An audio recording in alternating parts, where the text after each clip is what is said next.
Welcome to Hyperphysics. In this tutorial, I'm going to discuss a very important topic in quantum mechanics, that is the spherical harmonics. I'll be discussing some questions, so it'll be very helpful for CSIR and other examinations. So let's get started.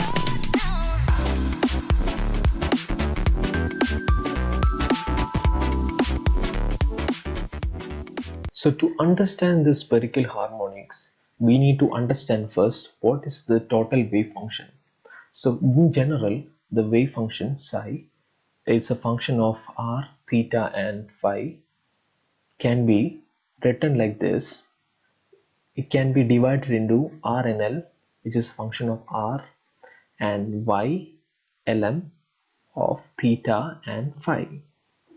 So in general, this is what's called as the spherical harmonics part.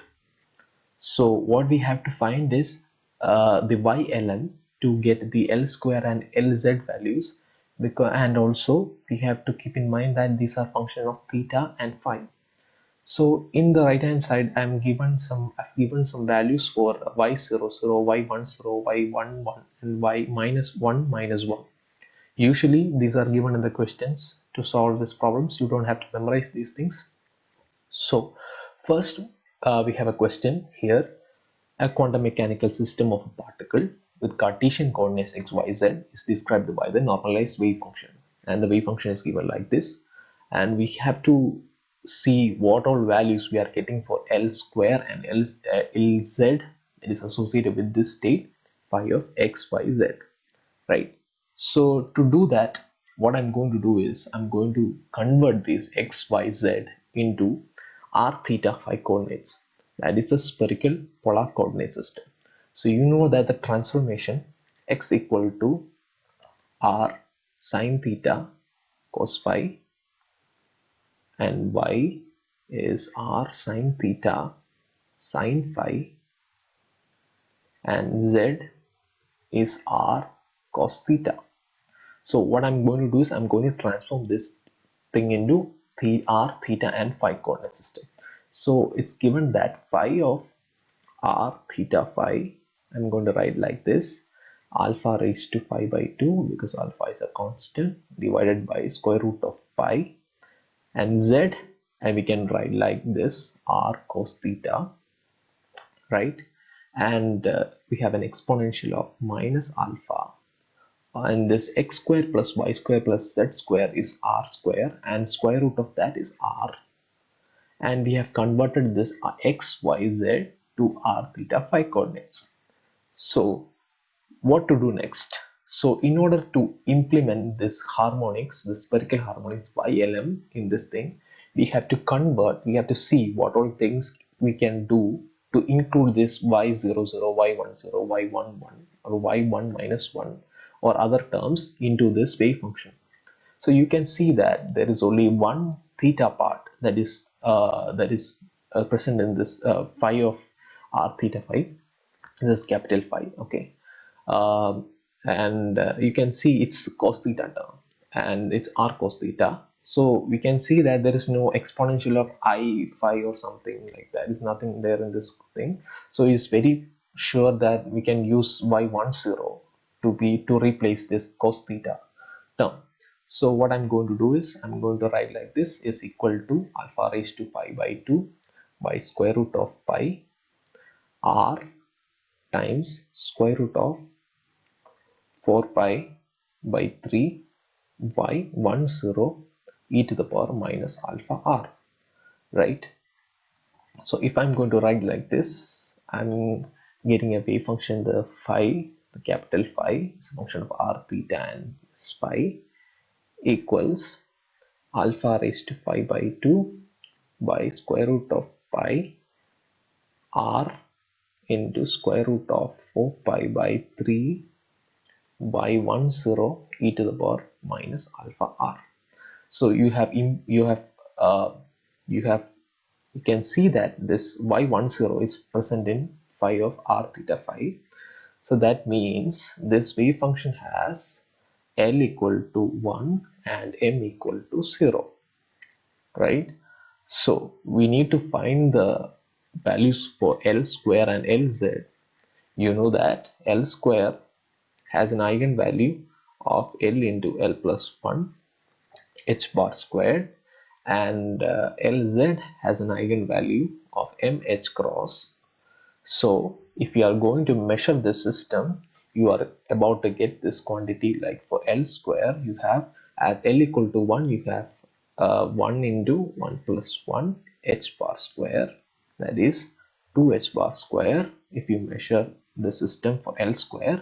And for Lz, you have mh cross. Here m is 0, so you will get 0. So these are the quantities that we are going to get if you are resubstituting this phi of x, y, z in terms of spherical coordinates to find L square and Lz for this particular state. So now let's look at another question here. The similar question where we have already done. Suppose an electron is in a state described by the wave function phi of r is 1 by square root of 4 pi e to the power I phi sine theta plus cos theta into g of r. What are the possible results of measurements of z component Lz of angular momentum of the electron in this particular state phi of r, and we have to find the corresponding probabilities for the particular measurements of Lz.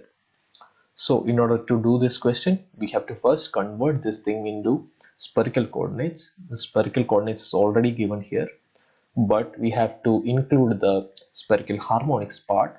So we are going to resubstitute this thing as phi of r to be, this is capital phi, is 1 over square root of 4 pi e to the power I phi sine theta. You can see that it's here, right?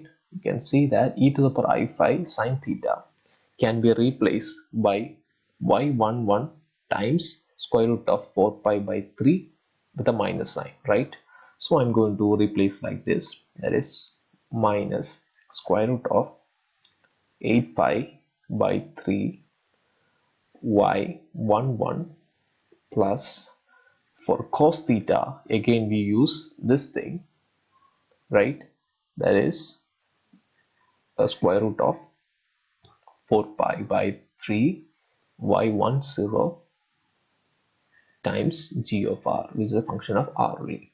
So we can easily resubstitute, like we can write this same thing as square root of minus square root of 2 by 3 y11 plus 1 by root 3 y10 times g of r. So we are asked to find the possible values for measurement of z component. You know that this has an L equal to 1 and M equal to 1, and this has L equal to 1 and M equal to 0. So the possible values for Lz I've already mentioned, it has an eigenvalue of mh cross, right? So for the, if you have the possible values for Lz can be plus h cross, because m equal to 1 for this case, and for m equal to 0 you have 0. So you have two possibilities, that is plus h cross and 0, that is for m equal to 0, right? So if you are measuring this system for Lz, you will get two possible values, that is plus h cross and 0. So in order, next question is to calculate the probabilities, which is very easy.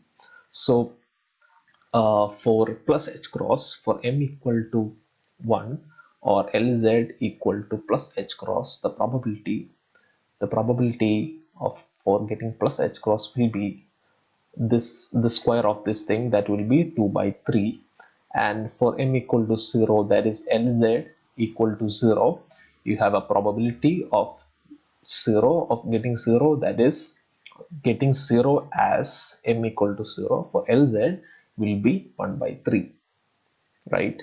So we have done this question very easily by substituting this thing sine theta and cos theta in terms of YLMs. By understanding the YLMs, you can easily get the values for L and M for the particular system that we are going to measure.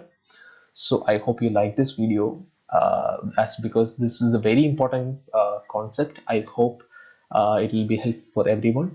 So I'll be posting more and more videos next week also. So stay tuned. Thank you for watching. Thank you.